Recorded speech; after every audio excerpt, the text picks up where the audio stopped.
Hello అండి, నమస్కారము. I am doctor Neelma from cell health clinic. ఈ రోజు నేను చెప్పబోయే టాపిక్ మన శరీరంలో ఉండే ఇన్ఫెక్షన్ తగ్గించే దాని యొక్క ఫుడ్స్ గురించి తెలుసుకుందాము. First one garlic. గార్లిక్ లో మనకి అలిసిన్ అనే కాంపౌండ్ ఉంటుంది. దీనికి యాంటీ మైక్రోబియల్ ప్రాపర్టీస్ ని కలిగి ఉంటుంది. మనం రా గార్లిక్ అనేది తీసుకోవడం మంచిది. అంటే రోజుకి 1 గానీ 2 గానీ తీసుకోవడం అనేది మంచిది. Second one ginger. జింజర్ లో మనకి జింజరాల్ అనే కాంపౌండ్ ఉంటుంది. ఇది యాంటీ ఇన్ఫ్లమేటరీ ప్రాపర్టీస్ ని కలిగి ఉంటుంది. అంటే మన శరీరంలో ఉండే ఇన్ఫెక్షన్ ని తగ్గించడం, అంటే గొంతు నొప్పిని గానీ ఇట్లా ఏమన్నా వాపులు అట్లాంటివి ఏమన్నా ఉంటే వాటిని తగ్గించడానికి బాగా వర్క్ అవుతుంది. ఇది మనము టీలో గానీ లేదా సూప్స్ లో గానీ ఉపయోగించుకోవచ్చు. అదే విధంగా టర్మరిక్. టర్మరిక్ లో మనకి యాంటీ ఇన్ఫ్లమేటరీ ప్రాపర్టీస్ ఉంటాయి మరియు యాంటీ బ్యాక్టీరియల్ ప్రాపర్టీస్ ఉంటాయి. దీంతో మనకి కుర్కుమిన్ అనే కాంపౌండ్ అనేది ఉంటుంది. అదే విధంగా తులసి తీసుకోవడం అనేది మంచిది. తులసిలో మనకి యాంటీ ఇన్ఫ్లమేటరీ ప్రాపర్టీస్ ఉంటాయి మరియు anti bacterial, anti viral, anti fungal properties ని కలిగి ఉంటుంది.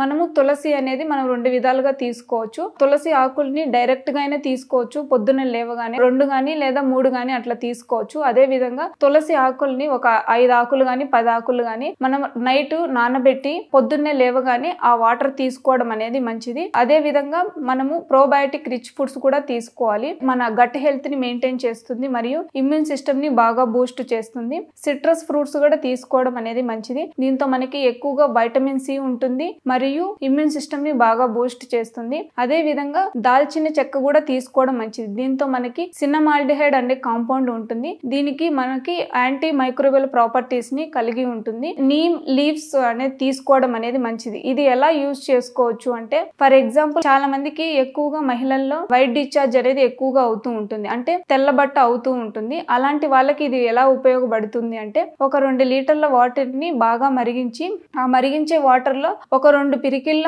వేపాకుని దాంతో వేసిన తర్వాత బాగా మరిగించాలి. ఒక 2 గంటల పాటు మరిగించిన తర్వాత ఆ వాటర్ ని మనం వడగట్టుకొని గోరువెచ్చని నీళ్ళు అయిన తర్వాత వెజైనా దగ్గర క్లీన్ చేసుకోవడం వలన మనకి వైట్ డిశ్చార్జ్ తగ్గే అవకాశం అనేది బాగా ఉంటుంది. అదే విధంగా కొన్ని గ్రీన్ లీఫీ వెజిటేబుల్స్ కూడా తీసుకోవాలి. దీంతో మనకి ఎక్కువగా యాంటీ ఆక్సిడెంట్స్ ఉంటాయి, వైటమిన్స్ కూడా ఎక్కువగా ఉంటాయి. సో నేను చెప్పింది విన్నారు కదా. ఈ విధానం ఫాలో అవ్వడం వలన మన శరీరంలో ఉండే ఇన్ఫెక్షన్ అనేది తగ్గుతుంది. ఎవరైతే ఇబ్బంది పడుతున్నారో ఇట్లాంటి సమస్యలతో ఒకసారి మా సెల్ హెల్త్ క్లినిక్ వచ్చి విజిట్ అవ్వండి. Thank you.